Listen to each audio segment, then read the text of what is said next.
आज का प्रातः क्लास है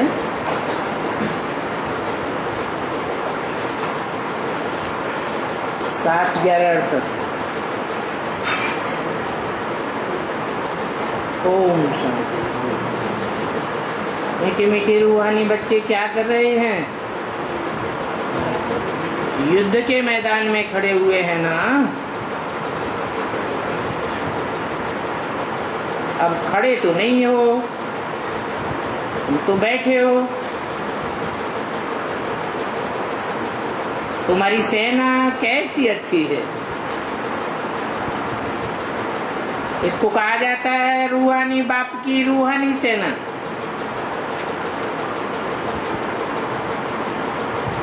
रूहानी बाप के साथ योग लगाकर रावण पर जीत पाने का कितना सहज पुरुषार्थ कराते। तुमको कहा जाता है तुम गुप्त वॉरियर्स हो, गुप्त महावीर हो।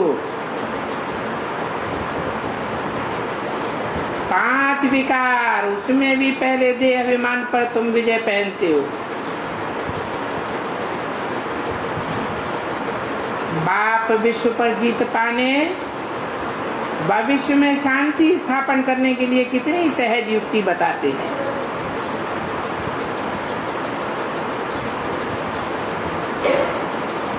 क्या सहज युक्ति बताई? देह अभिमान पर जीत पहनो, देही अभिमानी बनो। तो 5 विकारों के ऊपर भी सहज जीत पाए लेंगे।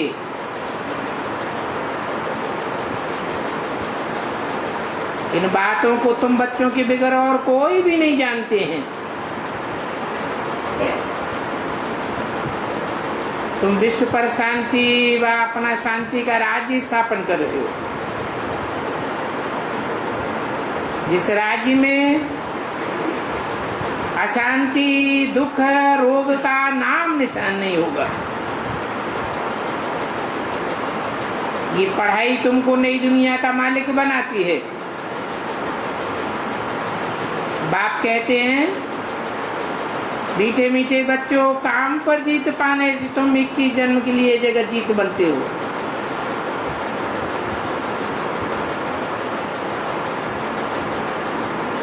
ये तो बहुत सहज बात है। तुम शिव बाबा की रूहानी सेना हो।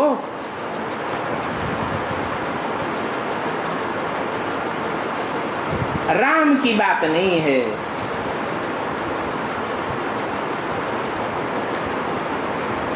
राम में और शिव बाबा में क्या अंतर आया है? अंतर ये आया,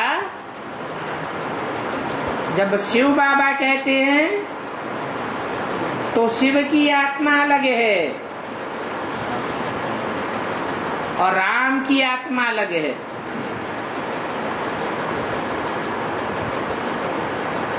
बाबा इसलिए कहा जाता है कि वह शिव साकार राम में प्रवेश करता है। तो जब कहते हैं शिव बाबा, तो तुम्हारा ध्यान सारा शिव की आत्मा पर जाता है।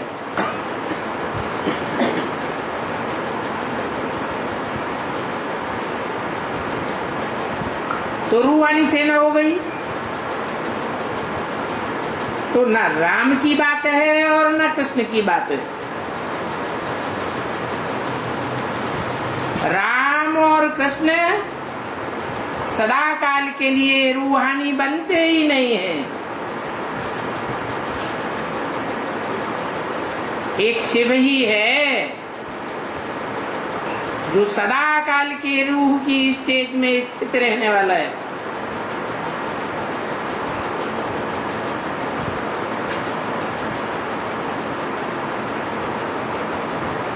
राम कहा जाता है परमपिता परमात्मा को। बाकी वो जो राम आदि की सेना दिखाते हैं वो तो सभी रंग है।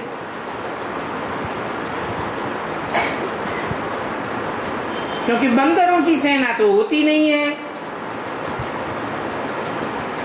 बंदरों की सेना होती है या बंदर बुद्धियों की होती है?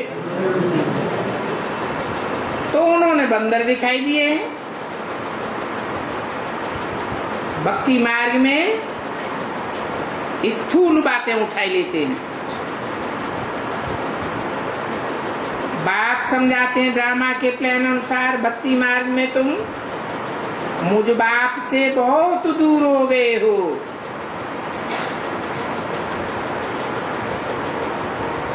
दूर होते होते कितने आरहंस बन जाते हो।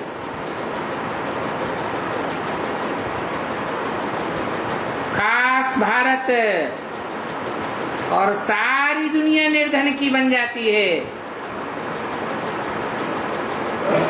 भिख के लिए कितना लड़ते झगड़ते हैं।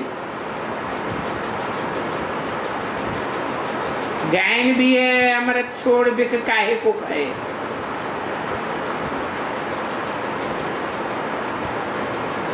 अमृत तुमको इस समय मिलता है। किससे मिलता है? बाप से। ज्ञान सागर बाप से तुमको अमृत मिलता है। तो गाया जाता है ज्ञान सूर्य प्रगटा अज्ञान अंधेर विनाश। अभी कलयुग का घोर अंधेरा है। कितनी लड़ाई झगड़े मारा मारी है। सतयुग में तो ये सब होता ही नहीं। तुम अपना राज्य देखो कैसे स्थापन करते हो। ये राज्य स्थापन करने में तुम कोई हाथ पांव आदि नहीं चलाते हो। इसमें तो देह का भान और ही तोड़ना है। अपने घर में रहते हो तो भी पहले पहले ये याद करो हम आत्मा हैं। हम हाथ पांव धारण करने वाली देह नहीं। तुम आत्मा नहीं 84 जन्म भोगी। ये देह तो खलास हो जाती है। अभी तुम्हारा ये अंतिम जन्म है। ये पुरानी दुनिया खत्म होती है।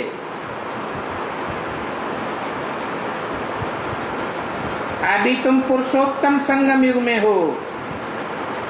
इसको कहते हैं लीप युग।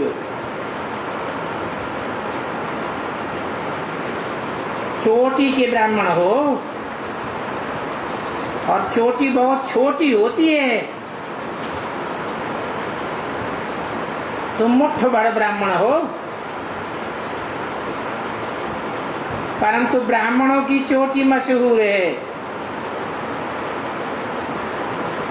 तो बाप कितना सहज समझाते हैं। चोटी क्यों मशहूर है? इसलिए मशहूर है कि तुम बाप की याद की गांठ बांध लेते हो। तो ब्राह्मणों ने चोटी बांध करके उसमें शिवलिंग का शेप बनाए रखा है।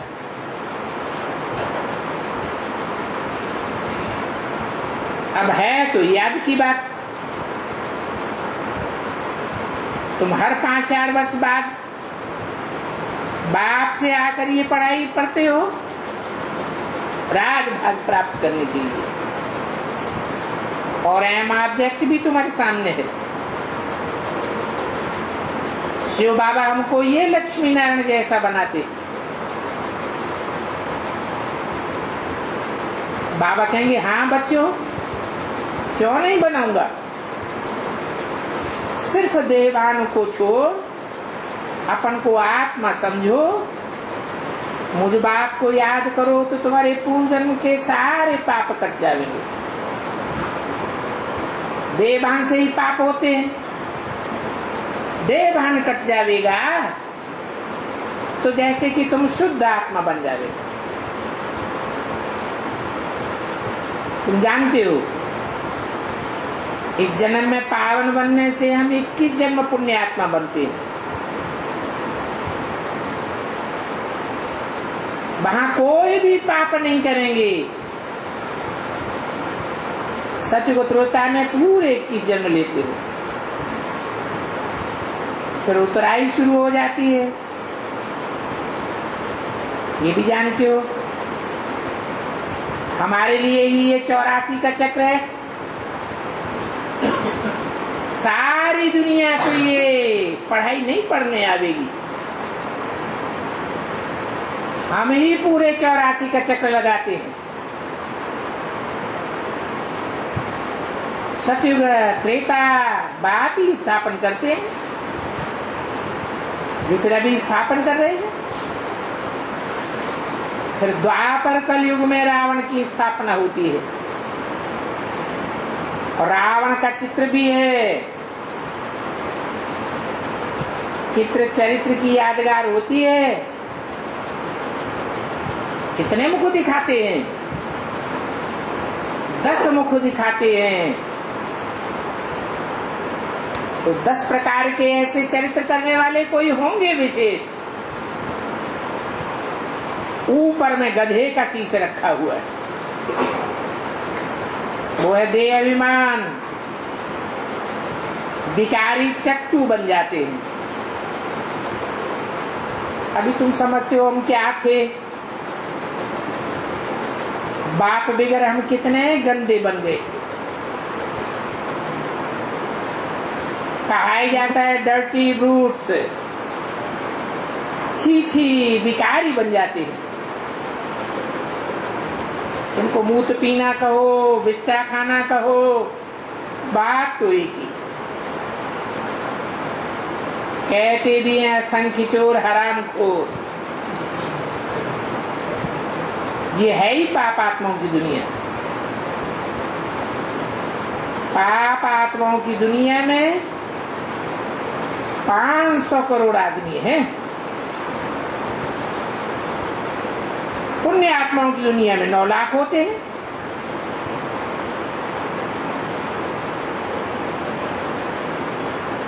ये शुरू में होते हैं।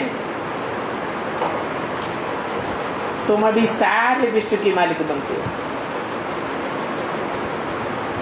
ये लक्ष्मी नारायण विश्व के मालिक थे ना। इनको स्वर्ग की बात आई तो जरूर बाप नहीं दी होगी।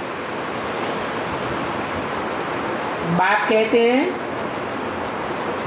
मैं तुमको विश्व की बात ही देने आता हूं।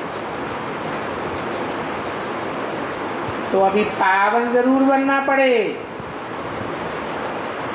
तो भी ये एक अंतिम जन्म मृत्यु लोक में पवित्र बनो। जानते हो इस पुरानी दुनिया का विनाश सामने खड़ा है। बाम शादी सभी ऐसे तैयार कर रहे हैं जो वहां घर बैठे ही खलास कर देंगे। कहते भी हैं हम घर बैठे ही पुरानी दुनिया का विनाश कर देंगे। वहां घर बैठे ही ऐसे छोड़ेंगे जो सारी दुनिया को खत्म कर देंगे।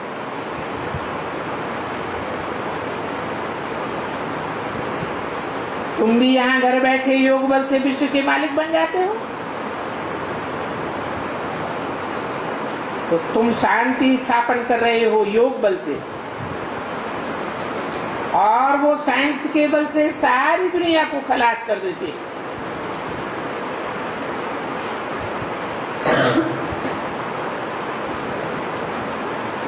तो वो तुम्हारी सर्वेंट है कौन? साइंसदान तुम्हारी सर्विस कर रहे हैं। तुमको पुरानी दुनिया खत्म करके देंगे। नेचुरल कैलेमिटीज आदमी तुम्हारे गुलाम बन जाते हैं। सारी प्रकृति तुम्हारी गुलाम बन जाती है।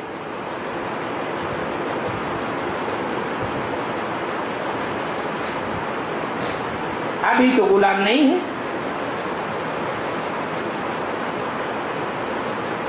जब तुम बाप से योग लगाते हो तो 5 विकारों पर भी जीत पा लेते हो और प्रकृति के 5 तत्व भी तुम्हारे गुलाम बन जाते हैं। तो तुम बच्चों को अंदर में बड़ी खुशी होनी चाहिए।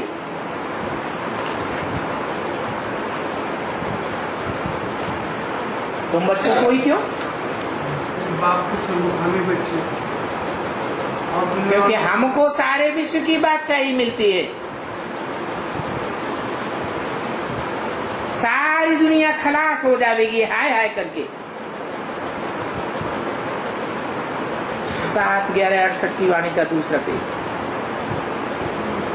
तो ऐसे मोस्ट बिलीवर्ड बाप को कितना याद करना चाहिए, जानते हो?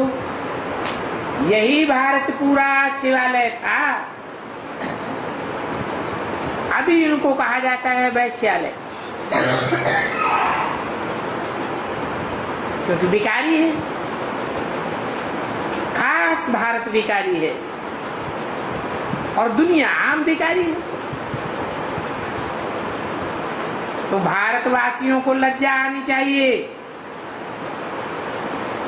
सतयुग में होते हैं संपूर्ण निर्विकारी और यहाँ है भिखारी। परंतु ये बात भी बंदर लोग समझते नहीं हैं। कहते हैं ना, तुम तो जैसे बंदर हो। ये भी समझाया है, राम शिव को कहा जाता है।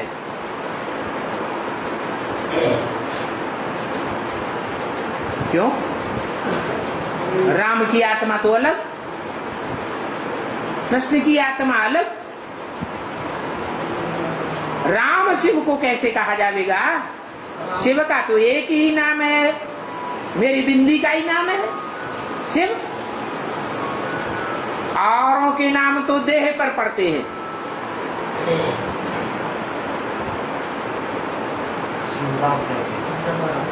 सुखदेव वाला राम। तो राम शिव को कैसे कहा जाता है? उन्होंने तो त्रेता के राम को समझ लिया। वास्तव में वो त्रेता वाली आत्मा ही जन्म लेते लेते चक्र के आखिर में जब अति तमो प्रधान बन जाती है तो उसमें शिव प्रवेश करते हैं। उस शिव को सारी दुनिया याद करती है, उसकी याद में रमण करती है। तब कहा जाता है रम्यते योगिनो यस्मिनिति रमण, जिसमें योगी लोग रमण करते हैं।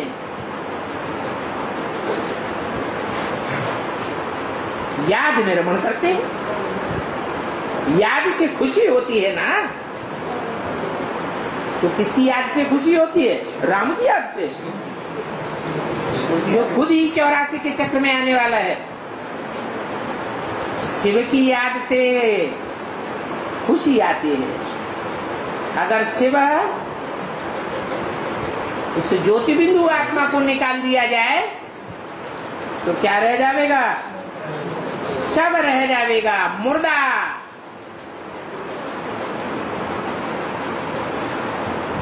मुर्दे में तो सिवाय देह भाग के कुछ होता ही नहीं है। 5 तत्व, जड़त्वमयी तत्व, विकृति विकृति 2 दिन के अंदर ही सड़ने लगता है, बदबू मारने लगता है, कोई नजदीक बैठ भी नहीं सकता। इसलिए कहा कि राम शिव को कहा जाता है। राम राम जब जपते हैं तो वो भक्त लोग त्रेता वाले राम को याद नहीं करते हैं। नहीं करते हैं? वो तो त्रेता वाले राम को ही समझते हैं भगवान। लेकिन बाप कहते हैं वो त्रेता वाला राम तो 14 कला संपूर्ण, 2 कलाएं भी कम हो जाती हैं। संपूर्ण देवता भी नहीं कहेंगे। भगवान तो मनुष्य को देवता बनाने वाला है। तो संगम युग में ही बाप आकर के राम वाली आत्मा में प्रवेश करते हैं। तो बाप भगवान को सब याद करते हैं। माला बनाते हैं तो ऊपर में फूल भी दिखाते हैं। फूल तो बहुत हल्का होता है और माला के मणके भले आत्मा की यादगार है तो भी उनमें भारीपन दिखाते हैं। शिव प्रवेश करते हैं, आत्माएं भी प्रवेश करती है। किसके प्रवेश करने से हल्कापन रहता है और किसके प्रवेश करने से भारीपन आ जाता है? आत्माओं के प्रवेश करने से भारीपन आ जाता है। तो जो आत्माएं माला का मणका बनती हैं उनके मुकाबले जो फूल है ऊपर में वो शिव की यादगार है, क्योंकि वो सदैव निराकार है, वो कभी भी साकार नहीं बनता। तो उनको याद करना है। बलराम के शरीर में तुम याद करते हो तो भी याद किसको करते हो? शिव आत्मा को याद करते हो। बाकी राम ने बंदर सेना ली, ये हुआ, ऐसी कोई बात नहीं है। बंदर बुद्धि मनुष्यों की बात है। किसी लोग जब ऐसी ऐसी बातें सुनते हैं तो भारतवासियों की कितनी हंसी उड़ाते हैं। कहते हैं ये तो मेड चैप्स हैं।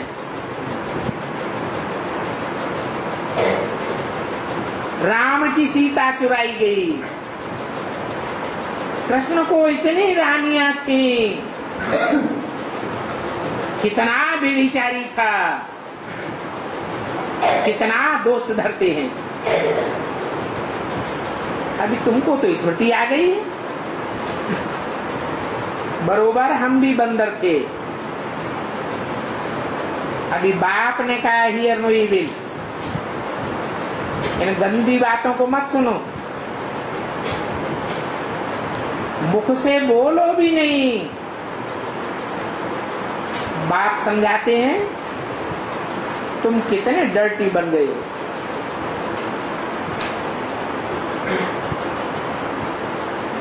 तुम्हारे पास तो अतिचार धन था, तब तुम स्वर्ग के मालिक थे। अभी तुम स्वर्ग के बदली नरक के मालिक बन गए। कहेंगे ये भी ड्रामा बना हुआ है। हर 5-4 वर्ष के बाद तुमको वैश्यालय रौरव नरक से निकाल करके स्वर्ग में ले जाता हूं। तो रूहानी बच्चों, क्या तुम मेरी बात नहीं मानोगे? परमात्मा बाप कहते हैं पवित्र बनो, तुम पवित्र दुनिया के मालिक बनो, तो क्या नहीं बनेंगे? एक जन्म के लिए तुम सारी अपनी राजाई गंवाए देते। बाकी अभी 8 वर्ष हैं।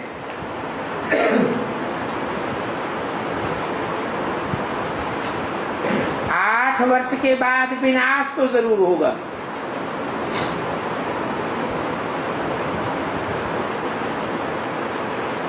आठ वर्ष पूरे हुए, बहुत से ब्रह्मा कुमार टूट गए। क्यों टूट गए? हैं? कोई चुटकी बजाते स्थापना विनाश और पालना हो जाती है। दुनिया में कोई भी काम होता है तो पहले उसका सूक्ष्म रूप होता है या एकदम स्थूल में तैयार हो जाता है। मकान बना देंगे, दुकान बना देंगे, कारखाना बना देंगे, कोई भी प्लांट खड़ा करेंगे, तो पहले बुद्धि में नक्शा आवेगा ना। तो ये बात बुद्धि में नहीं आई बंदर बुद्धियों को। बाप कहते हैं मैं जो सुनाता हूं तो सत्य ही सुनाऊंगा,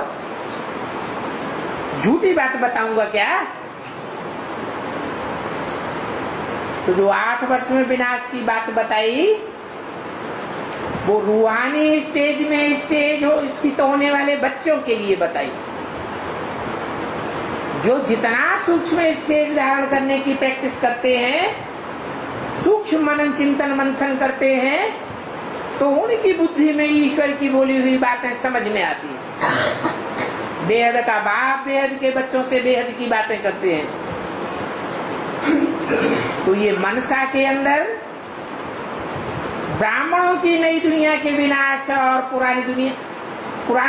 ब्राह्मणों की पुरानी दुनिया के विनाश और नई दुनिया की स्थापना की बात बताई। तो ये मनसा की बात है। कर्मेंद्रियों से कोई हिंसक विनाश होने की बात नहीं है। ये तो योग बल है। इस योग बल से ही तुम्हारे जन्म जन्मांतर के पाप भस्म होंगे। तो जन्म जन्मांतर के पाप कटने में टाइम लग जाता है।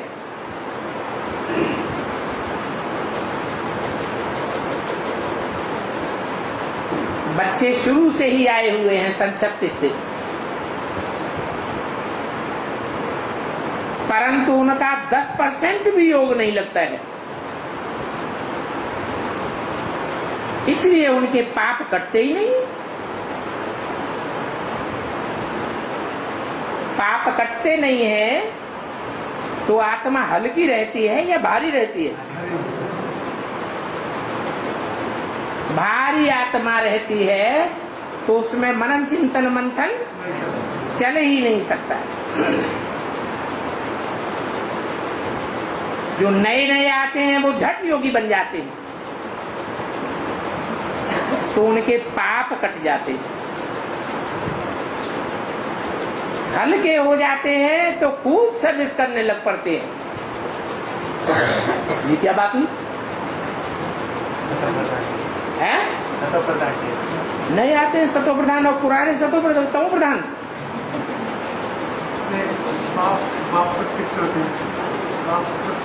जरूरी यज्ञ के याद में उन्होंने ऐसे कर्म किए हैं, ऐसे ब्राह्मणत्व जीवन का पुरुषार्थ किया है जो ब्राह्मण बने का पुरुषार्थ इस नए जन्म में ऐड हो जाता है। तुम बच्चे समझते हो अभी हमको वाइसलेस बनना है क्या? ये जो पुराने पुराने ऋषि मुनि महर्षि आदि पड़े हुए लोग समझते हैं ये तो बड़े अच्छे पुरुषार्थी है, बहुत पुराने हैं, इन्होंने कितनी लंबी तपस्या की है, वो वाइसलेस नहीं बनेंगे और तुम वाइसलेस बनते हो। तुम समझते हो हमको वापस जाना है, क्या वो वापस नहीं जाएंगे? जाएंगे तो वापस, लेकिन सजाएं खा करके वापस जाएंगे। और हम योग बल से अपने सारे पाप काट के पहले वापस जाएंगे।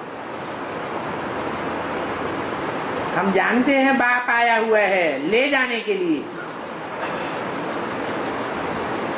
उन पुराणखंडी ऋषि मुनियों की बुद्धि में नहीं बैठा है क्या कि बाप आया हुआ, तो वो तो पाप आत्माएं हैं। शांति धाम सुख धाम हमसे पहले नहीं जा सकते क्या? हम योग बल से अपने पाप कर्म काट के पहले पहले परमधाम में पहुंच जाएंगे। बाप के घर में पहुंचेंगे, पहले सुखधाम में पहुंचेंगे। वो तो रहते ही है दुखधाम में। कौन? ऋषि मुनि।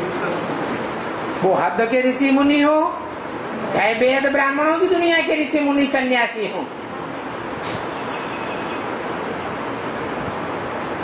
तुम तो सुखधाम के वासी हो आज से।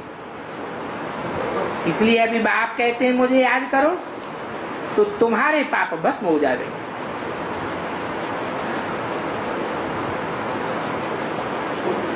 कहते अरे बच्चे अब गुलगुल बन जाओ, उल्टी चलन चल के दैवी कुल को कलंक न लगाओ। तुम भिखारी बनने के कारण कितने दुखी हो गए हो।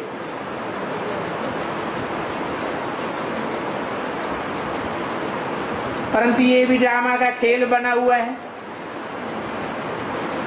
पवित्र नहीं बनेंगे तो पवित्र दुनिया स्वर्ग में नहीं जाएगी।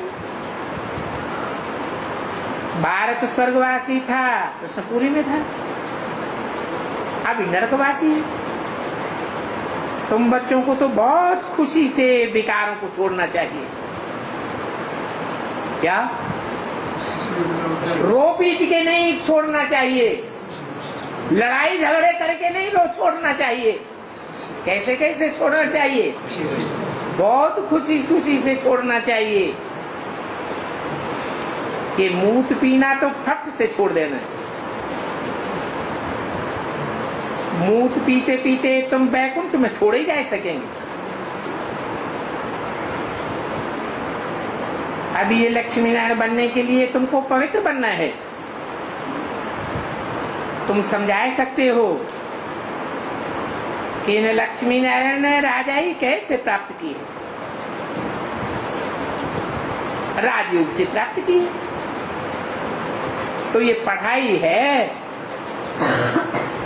जैसे बैष्ठी योग होता है, सर्जन योग होता है। सर्जन से योग रखेंगे तो सर्जन बनेंगे। यहां फिर है भगवान वाच। भगवान पढ़ाई पढ़ाते हैं तो भगवान भगवती ही बना देंगे। रथ में कैसे प्रवेश करते हैं?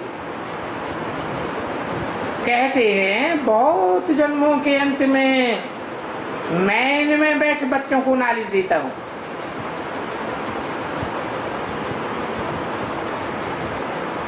इनमें क्यों कहा? इसमें क्यों नहीं कहा है? बाप दो रूप धारण करते हैं, पहले माता के रूप में, बाद में बाप के रूप में, टीचर के रूप में, सदगुरु के रूप में। तो दो रूप हो गए, एक माता का रूप और दूसरा बाप टीचर सदगुरु का रूप। जानता हूं ये विश्व का मालिक पवित्र था, अभी अपवित्र कंगाल बन गया है। फिर पहले नंबर में योग बल से यही जावेगा। इसमें ही प्रवेश करके तुम बच्चों को नॉलेज देते हैं।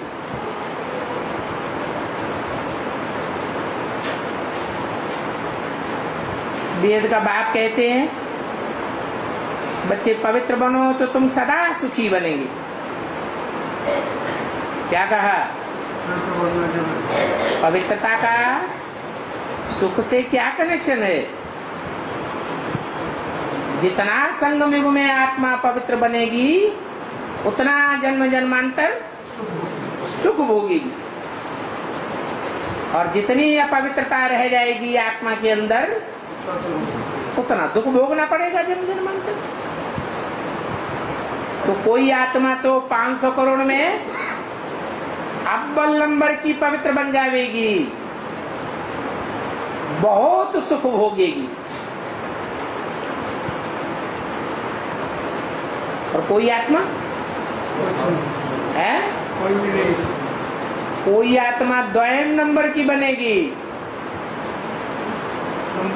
तो उतना सुख नहीं भोगेगी जितना पहले नंबर वाली आत्मा सुख भोगी। और सुख भोगना कैसे होता है? प्योरिटी क्या है की? एक प्योरिटी होती है कर्मेंद्रियों से, और एक प्योरिटी होती है मनसा से। मनसा पवित्र बनती है तो कर्मेंद्रियां भी पवित्र बन जाती है। मनसा पवित्र हो तो कर्मेंद्रियां भले कीचड़ में भी पड़ी रहें तो भी पवित्र कहेंगे या पवित्र कहेंगे? पवित्र कहेंगे। तो एक लक्ष्मी की पवित्रता है, एक नारायण की पवित्रता है। लक्ष्मी की पवित्रता क्या है?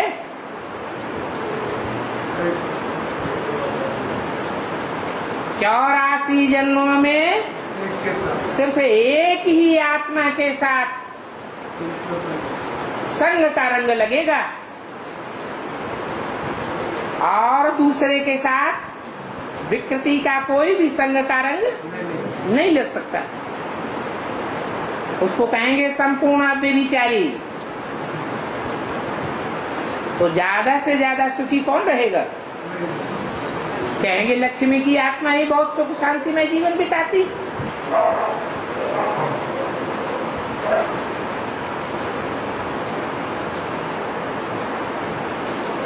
तो दोनों के बीच में, लक्ष्मी और नारायण के बीच में पहला नंबर किसे कहेंगे? क्यों? जो पहले नंबर में पवित्र है इसमें ही प्रवेश करके तुम बच्चों को नॉलेज देते हैं क्या? लक्ष्मी में प्रवेश नहीं करते हैं।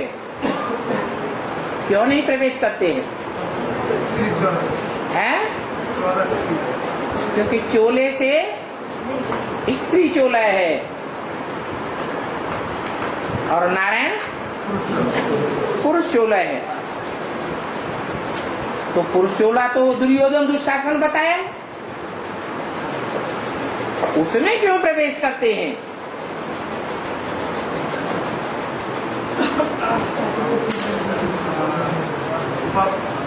लक्ष्मी तो फिर भी लंबे समय तक सन्यासी का जीवन व्यतीत करके लास्ट में सहज राजयोगी बनती है। और नारायण तो आज से लेकर के अंत तक कीचड़ की दुनिया में रह करके मनसा अर्थात मन को कंट्रोल करता है। मन कंट्रोल हो जाता है तो कर्मेंद्रियां स्वतः ही कंट्रोल्ड हो जाती है। सत्युग अमर लोक है, द्वापर कलयुग है मृत्यु लोक। कितना अच्छी रीति बच्चों को समझाते हैं। द्वापर कलयुग मृत्यु लोक क्यों है? सत्युग त्रेता में मृत्यु नहीं होती क्या है? मृत्यु तो होती है, मृत्यु होती है, परंतु स्वेच्छा से मृत्यु होती है। और द्वापर कलयुग में स्वेच्छा से मृत्यु नहीं होती। कोई कितना भी चाहे मृत्यु न हो फिर भी मृत्यु जरूर होती है। यहाँ देही अभिमानी बनते हैं, कहाँ? संगम युग में। फिर द्वापर कलयुग में देह अभिमान में आकर माया से हरा लेते। माया की एक ही टोप ऐसी लगती है जो एकदम जटर में गिर पड़ते।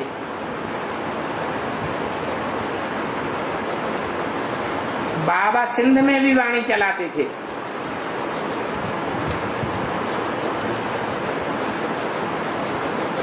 बोलते थे तुमको ये मूत अच्छा लगता है तो गटर में ही पड़े रहो। इस दुनिया के मनुष्यों को इस गटर में बड़ा सुख आता है। बाप भी कहते हैं ये गटर है, ये कोई सुख थोड़े ही है। स्वर्ग तो देखो फिर क्या चीज है। इन देवताओं की रहनी करनी देखो कैसी है। नाम ये हेवन, क्या नाम है, क्या काम होता है, ये शब्द क्यों आया हेवन है? वहां 2500 वर्ष तक कर्मेंद्रियों पर जीते ही जीते है, इसलिए नाम क्या है, हेवन, स्वर्ग। आत्माएं कौन सी स्टेज में रहती है, स्वस्थ स्थिति में रहती है। उनको स्वर्ग का मालिक बनाते हैं, फिर भी कहते हैं हम मूत जरूर पी लेंगे। अच्छा तो पड़े रहो गटर में, फिर आना भी नरक में। जो यहाँ संगम युग में बाप के आने के बावजूद, इतना समझाने के बावजूद भी गटर में ही पड़े रहेंगे, तो फिर सतयुग त्रेता में तो आए नहीं सकते। 33 करोड़ देवताओं की लिस्ट में आवेंगे, परंतु 10 करोड़ सतयुग त्रेता में आने वाले देवात्माओं की लिस्ट में नहीं आवेंगे, 23 करोड़ की लिस्ट में चले जाएंगे।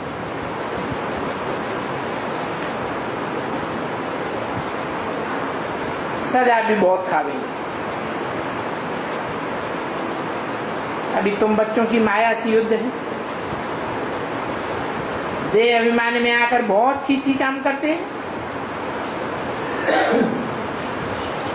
छी काम जब करते हैं तो समझते हैं हमको कोई देखता थोड़े ही है। क्रोध लोभ तो प्राइवेट नहीं होता है,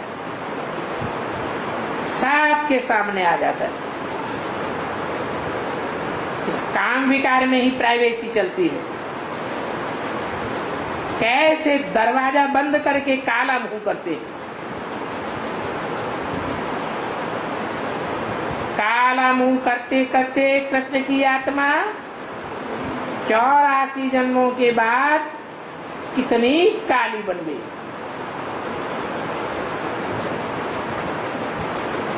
अभी तुम जानते हो कि काले से गोरा भी बनना है, तो सारी दुनिया इनके पिछाड़ी आ गई।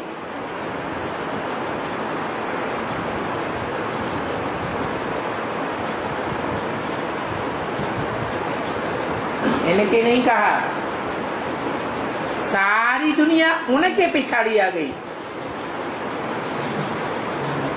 उनके कह के दूर क्यों कर दिया है?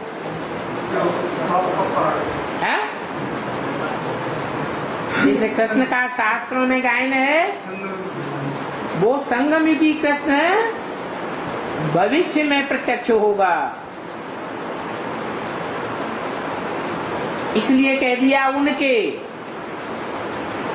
जब वाणी चलाई जा रही थी तो दादा लेखराज जो फर्स्ट प्रिंस बनता है सतयुग का, उसके लिए नहीं बोला। सारी दुनिया इसके पिछाड़ी आ गई। इसके पिछाड़ी आ गई, उनके पिछाड़ी आ गई। जो स्वर्णिम संगम युग में फर्स्ट प्रिंस बनता है, द्वापर से लेकर गिरते गिरते काले बंदर बन गए। करतूत ऐसी हो जाती। ऐसी पतित दुनिया को बदलना भी जरूर है। 7/11/68 की वाणी का 3रा पेज। बाप कहते हैं तुमको अभी तक भी शर्म नहीं आता है? तुम एक जन्म के लिए पवित्र नहीं बन सकते हो? भगवानवाद काम महाशत्रु है। वास्तव में तो तुम स्वर्गवासी थे तो बहुत धनवान थे। इतने धनवान थे तो बात मत पूछो। बच्चे कहते भी हैं बाबा चलो,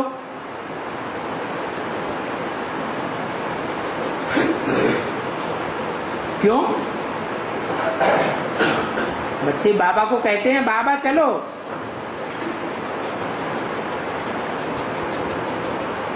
बाप कहते हैं क्यों? कांटों के जंगल में बंदरों को देखने चलूं?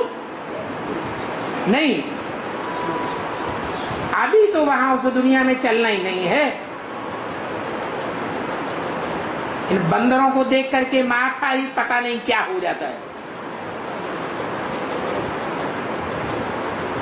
इसका माथा क्या हो जाता है? शिव बाप का या ब्रह्मा बाप का है? तुम बच्चों को तो रामानुसार सर्विस करनी ही है। गाया जाता है फादर सोज सन, सन सोज फादर। बच्चों को ही जाकर के सभी का कल्याण करना है। अर्थात मैं तो तुम बच्चों का कल्याण करता हूं। सारी दुनिया का कल्याण डायरेक्ट नहीं करता हूं। तुम बच्चे डायरेक्ट सारी दुनिया का कल्याण करते हो।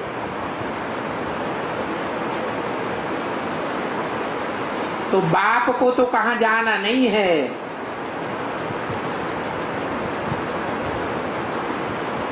कहां भी जाने की दिल नहीं होती है।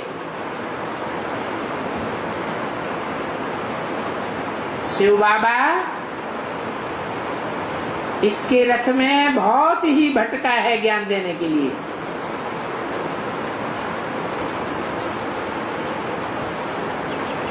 अभी नहीं भटकेंगे। अभी कहाँ रहेंगे? बाप बच्चों को समझाते हैं ये बात भूलो मत। क्या बात है? कि बाप बच्चों को बैठ समझाते हैं, ज्ञान देते हैं, और बच्चों को दुनिया वालों को समझाना है। तो बच्चे युद्ध के मैदान में हैं। तुम्हारी युद्ध है 5 विकारों के साथ। ये ज्ञान मार्ग बिल्कुल अलग है। भक्ति है अज्ञान मार्ग। गिरते गिरते जाकर नरक में पड़े।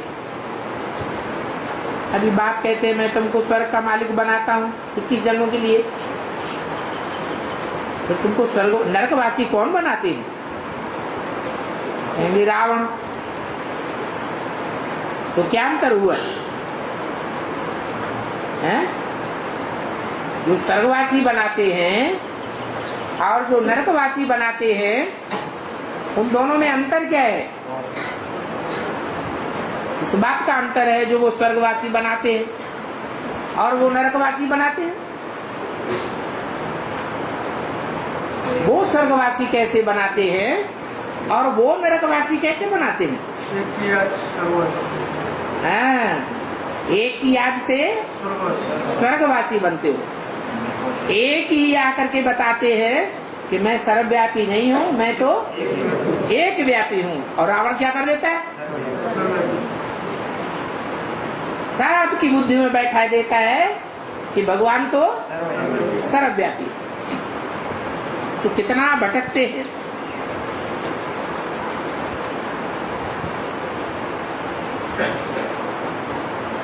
अभी बाप कहते हैं तुम फर्क देखते हो, जन्म जन्मांतर तुमने भक्ति मार्ग के गुरु किए, प्राप्ति तो कुछ नहीं हुई। अब इनको तो कहा जाता है सदगुरु।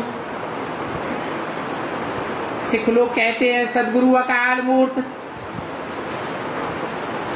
अर्थात उस अकाल मूर्त को कब कोई काल खा नहीं सकता। मूर्तमान भी है वो सदगुरु, ऐसे नहीं, शरीर नहीं होता है।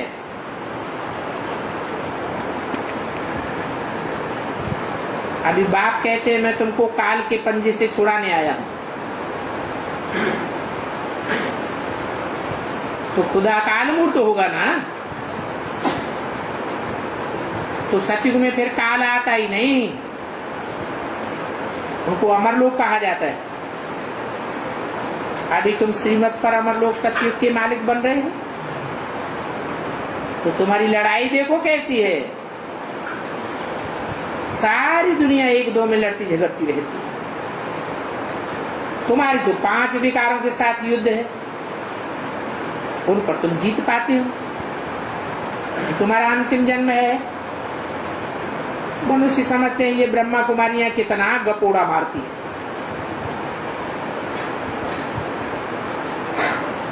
विनाश होगा, विनाश होगा, विनाश होगा, विनाश तो कभी होता ही नहीं।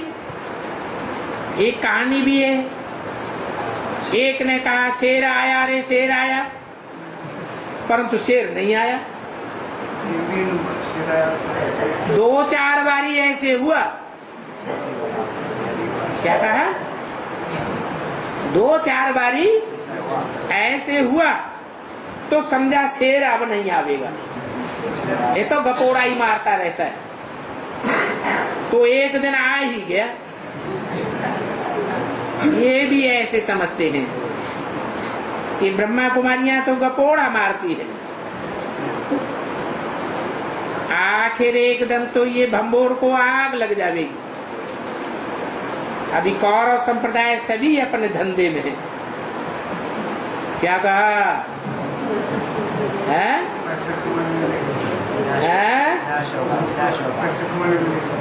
क्या कहा? यहाँ कितने हैं कौरव संप्रदाय है? अभी कौरव संप्रदाय सभी अपने अपने धंधे में हैं, उन्हों को फुर्सत कहाँ है। बाप कहते हैं मैं गरीब निवाज हूं, और यहाँ आते भी गरीब ही। क्या? कहाँ? बाप की शरण में कौन आते हैं? गरीब ही आते हैं, चाहे कन्याएं हो, चाहे माताएं हो, चाहे अदर कुमार हो, चाहे कुमार हो, कौन आते हैं? जिनको दुनियावी कोई धंधा धोरी नहीं है। साहूकारों की तो तकदीर में अभी नहीं है, धन के नशे में ही मगरूर रहते हैं। हमारी बैंक में इतना पैसा पड़ा हुआ, बाप कहते हैं ये सभी खत्म हो जाने वाला है, बाकी 8 वर्ष है। अरे है?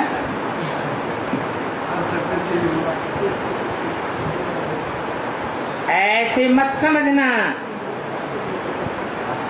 कि 8 वर्ष से 9 वर्ष हो जाएंगे, हैं?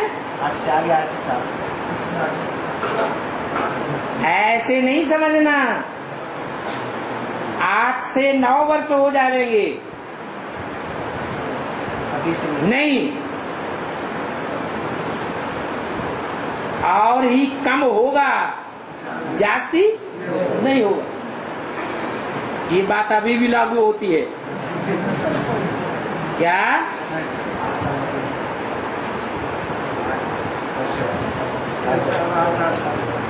2010 चल रहा है,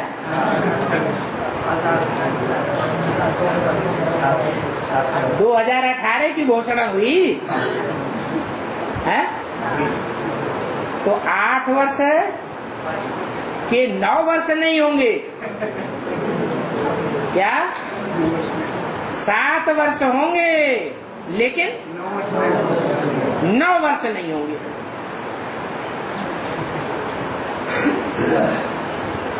ड्रामा का प्लान ऐसा बना हुआ है। ये इतने बॉम्ब आदि बनाए हैं, वो काम में जरूर लाने। पहले तो लड़ाई बाणों से, तलवारों से, बंदूक से होती थी। अभी तो बम से ऐसी चीज निकली है जो घर बैठे ही खलास कर देगी। ये चीजें कोई रखने की थोड़े ही हैं, कहां तक रखे रहेंगे। बाप आए हैं तो विनाश जरूर होना है। जब बाप नहीं आया था तो ये चीजें भी नहीं बनी थी। 1936 में एटम बम का नाम निशान था नहीं था। बाप आए तो ये विनाश का सामान भी बनाना तैयार किया। द्वितीय विश्व युद्ध में हिरोशिमा नागासाकी के ऊपर विस्फोट भी करके दिखाई दिया। ब्राह्मणों की दुनिया में भी विस्फोट हुआ उस समय।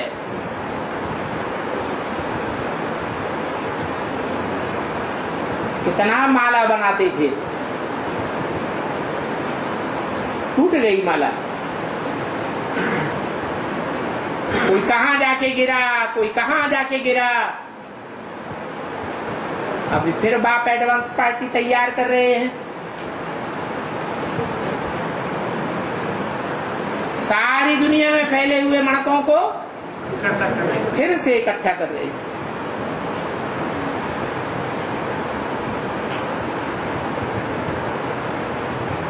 जब तक तुम्हारी राजाई स्थापन नहीं होती है, तब तक विनाश नहीं होगा। ये लक्ष्मी नारायण तो कब लड़ाई नहीं करते हैं।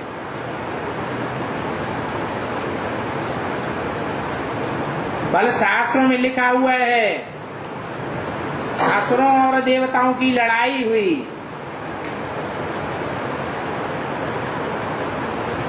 परंतु वो देवताएं तो सतयुग के और असुर कलयुग के, तो दोनों मिलेंगे कैसे जो लड़ाई हो। अभी तुम समझते हो हम 5 विकारों से युद्ध कर रहे हैं। इन पर जीत पाए संपूर्ण निर्विकारी बना, हम निर्विकारी दुनिया के मालिक बन जावे। उठते बैठते बाप को याद करना,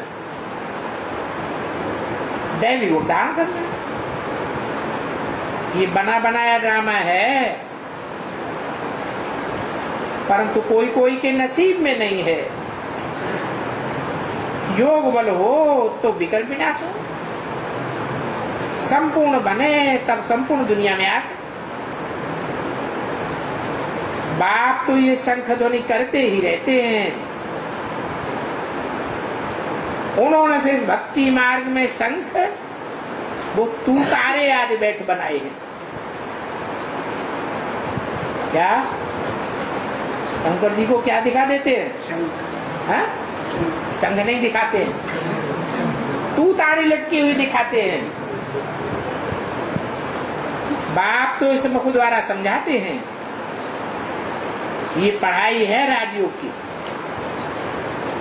और बहुत सहज पढ़ाई है।